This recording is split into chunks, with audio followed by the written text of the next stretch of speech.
Assalamualaikum warahmatullahi wabarakatuh. Bismillahirrahmanirrahim. Saudara-saudara para pemirsa Kreweng Aji Channel yang berbahagia, kita lanjutkan lagi kajian kita yang berjudul Ahlus Sunnah wal Jamaah, diuraikan oleh H. Jarnawi Hadikusumo. 4 mahdzab.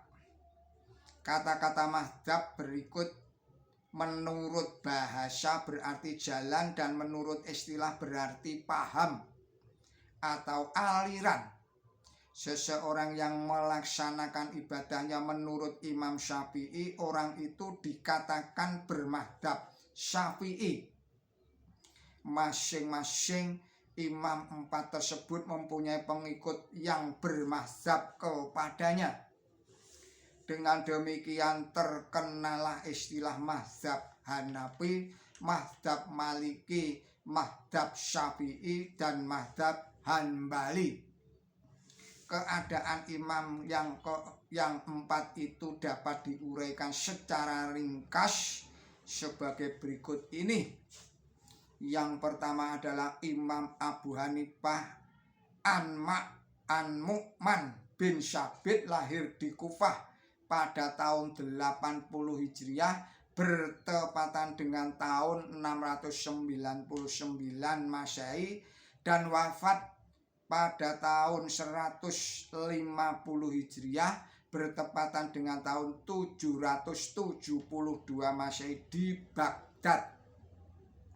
Pengikutnya terdapat di kota Mesir, di Algeria, di Tunis, di Tripoli, di Syam, di Irak, di India, di Afghanistan, di Turkistan, di Kaukasus, di Turki, dan di Balkan. Ia mendasarkan hukum-hukum yang ditetapkannya kepada Allah Ta'ala.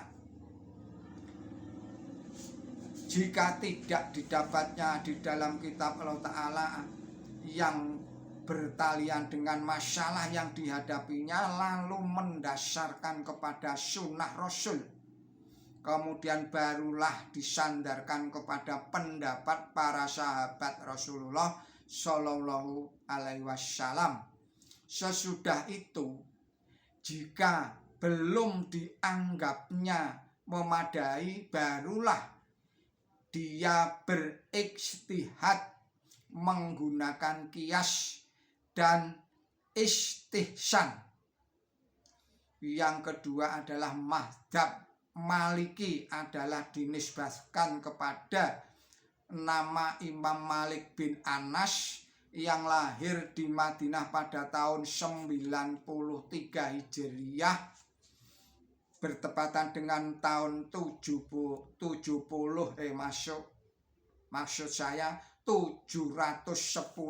Masehi dan wafat pada tahun 179 atau bertepatan dengan tahun 795 Masehi. Pengikut mazhab Maliki ini terdapat di Afrika Utara, di Afrika Tengah, di Yaman, di Kuwait, dan di Bahrain. Teori penetapan hukum yang dipeloporinya ialah al-maslahatul mursalah. Artinya menetapkan suatu hukum atas dasar maslahatnya bagi umum. Kitabnya yang paling terkenal ialah Al-Muwatta. Imam Malik memandang amalan orang Madinah pada waktu itu sangat utama untuk dijadikan pedoman, sebab waktu itu di sana masih banyak terdapat orang-orang yang mengerti benar tentang amalan Rasulullah Shallallahu Alaihi Wasallam. Yang ketiga adalah Imam Syafi'i.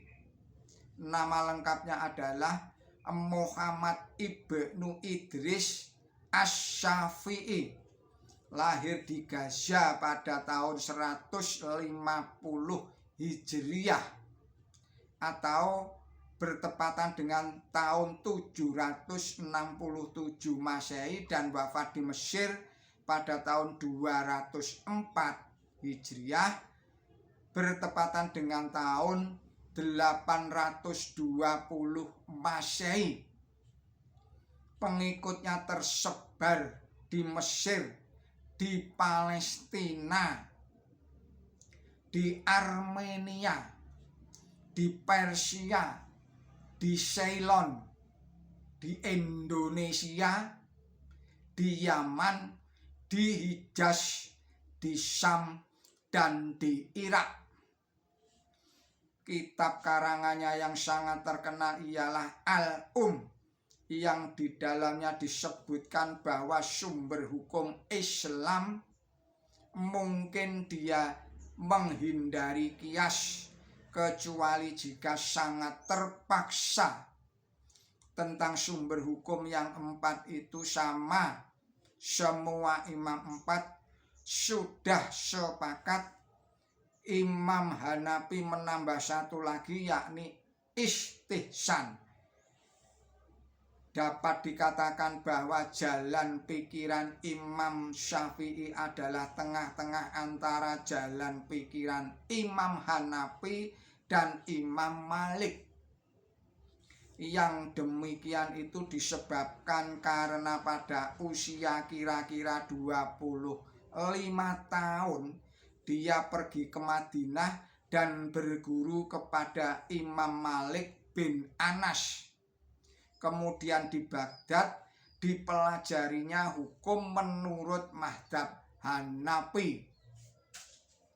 Walaupun pokok-pokok hukum fikih telah digariskan dan ditulis sendiri oleh Imam Syafi'i seperti yang terkumpul di dalam kitab Al-Um, tetapi kemudian tersusul oleh kitab-kitab karangan para ulama pengikutnya, sehingga kitab Al-Um itu seakan-akan tidak dikenal orang. Seperti antara lain kitab Minhajut Talibin karangan Imam Nawawi, kemudian kitab Al-Tuflah karangan Ibnu Hajar, dan kitab An-Nihayah karangan Romli. Yang keempat adalah pendiri mazhab Hanafi ialah Imam Ahmad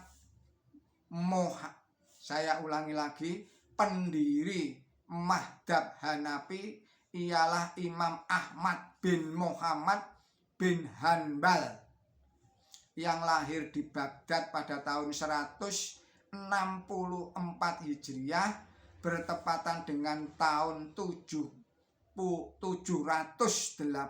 Masehi dan wafat pada tahun 241 Hijriah bertepatan dengan tahun 855 Masehi. Amat banyak kitab yang telah dilarangnya, dan yang paling termasyhur ialah Musnad Ahmad bin Hanbal.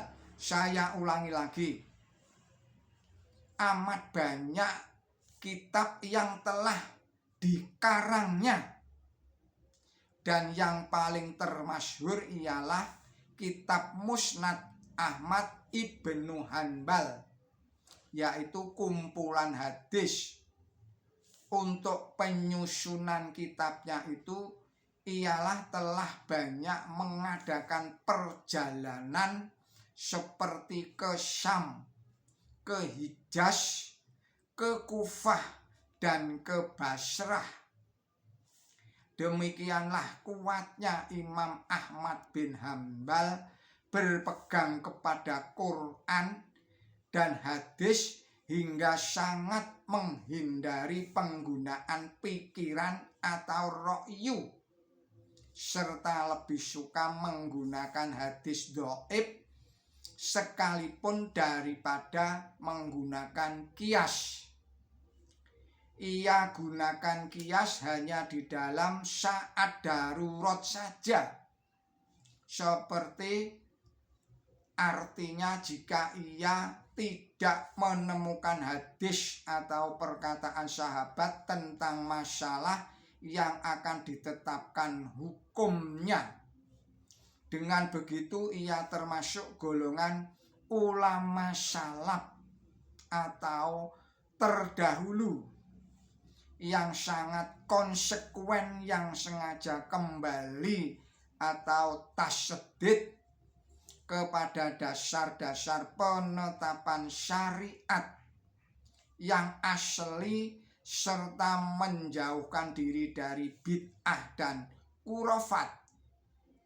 Di samping itu dengan mengajak orang kembali mutlak kepada Al-Quran dan Sunnah serta qaul sahabat, maka Imam Hanbali juga telah berjasa di dalam melawan